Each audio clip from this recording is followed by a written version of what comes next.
আসসালামু আলাইকুম ওয়া রাহমাতুল্লাহ। আজকের এই ভিডিওতে আপনারা যে দাঁতের ছবিটা দেখতেছেন, আসলে এটা হলো একটা একটা রোগীর। ওনার আক্কেল দাঁত উঠাতে, আক্কেল দাঁত কামড় করতে করতে তারপর আপনার এই যে এখানে জিহ্বার গোড়ায় কেটে গেছে। আর এটা হলো আসলে যাদের ৩২টা দাঁত হয় তাদের এই সমস্যাটা হয়। এজন্য এখানে দেখা গেছে আপনার নিয়মিত দাঁত ব্রাশ যদি না করা হয়, তারপরে আমরা খাবার-দাবার যেগুলো খাই, এগুলো খাওয়ার পরে দাঁতে চিপায় এক ধরনের আপনার এই খাবারগুলো জমে। জমতে, জমতে এক পর্যায়ে এগুলো পচে যায়। পচে গেলে তখন আর এগুলা বের হয় না। আর যখন আমরা নিয়মিত দাঁত ব্রাশ না করি বা লবণ পানির দ্বারা কুলকুচা না করা হয়, ওরাল সলিউশন ইউজ না করা হয়, তখনই আসলে দেখা গেছে এখানে এক ধরনের ইনফেকশন হয়ে যায়। ইনফেকশন হলে এই দাঁতের গোড়ায় তখন এরকম মাংস বেড়ে যায়। মাংস বেড়ে গেলে তখন কামড় পড়তে, পড়তে তখন দেখা যায় যে আপনার ৮ নাম্বার আক্কাল দাঁতটার উপরে জিহ্বার মতো হয়ে যায়।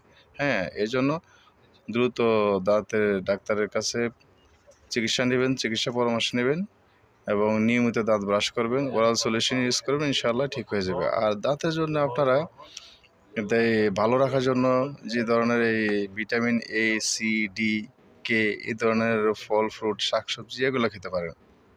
কেননা এগুলো খেলে আপনার দাঁতগুলা শক্ত মজবুত হয় এবং প্রচুর পরিমাণে পানি খাবেন। প্রচুর পরিমাণে পানি খেলে হয় কি আপনার দাঁতের গোড়াগুলো পরিষ্কার হয়ে যায়। আর এই যে এসিড জাতীয় যে খাবারগুলা এগুলো আপনার দাঁতের ভিতরে কোনো ব্যাকটেরিয়া এগুলা থেকে মানে বাধা সৃষ্টি করে। আর আমাদের দেশে আসলে সিজনে অনেকগুলো ফল হয়। এই ফলগুলো অনেকে খায়, অনেকে অনিচ্ছাকৃত এগুলা খায় না। কিন্তু এগুলো খাওয়া উচিত। আর আপনার বিভিন্ন ধরনের যে দানাদার জাতীয় খাবার, বাদাম আইটেম, কাজু বাদাম, কাঠবাদাম, পেস্তা বাদাম, বিভিন্ন বাদাম এগুলো খাওয়া যায়। আর শাকসবজি, ভেজিটেবল যেগুলো এগুলো তো অ্যাভেলেবেল খেতে হবে মাস্ট। আর কোনো বিকল্প নাই। আপনার দাঁত, মুখের মাড়ি এবং মুখের ভিতরে যদি সুস্থ ভালো রাখতে চান, তাহলে আপনার শাকসবজি, ফলমূল, দানাদার জাতীয় যে খাবারগুলা এগুলো আপনাকে অবশ্যই খেতে হবে। এতে কোনো মিস করা যাবে না। আর যদি এগুলো আপনি খেতে অনীহা প্রকাশ করেন তাহলে বাজারে আপনার বিভিন্ন ধরনের ভিটামিন এ, সি, ডি, কে জাতীয় ট্যাবলেট ক্যাপসুল পাওয়া যায়, এগুলো খেতে পারেন।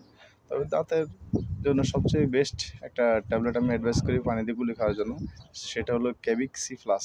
এটার মধ্যে ভিটামিন আপনার সি, ডি এবং এই বিভিন্ন উপাদানগুলো মিক্স করা আছে একসাথে। আর দামও সস্তা, ৳১০০ ভিতরে মেবি। তো এই ট্যাবলেটটা আপনারা পানির সাথে গুলে খেতে পারেন। এটা অনেক ভালো, দাঁতের জন্য অনেক উপকারী। তো যদি দাঁতের মাড়ি সুস্থ রাখতে চান, ভালো রাখতে চান তাহলে নিয়মিত খাওয়ার পরে, সকালে নাস্তার পরে দাঁত ব্রাশ করবেন এবং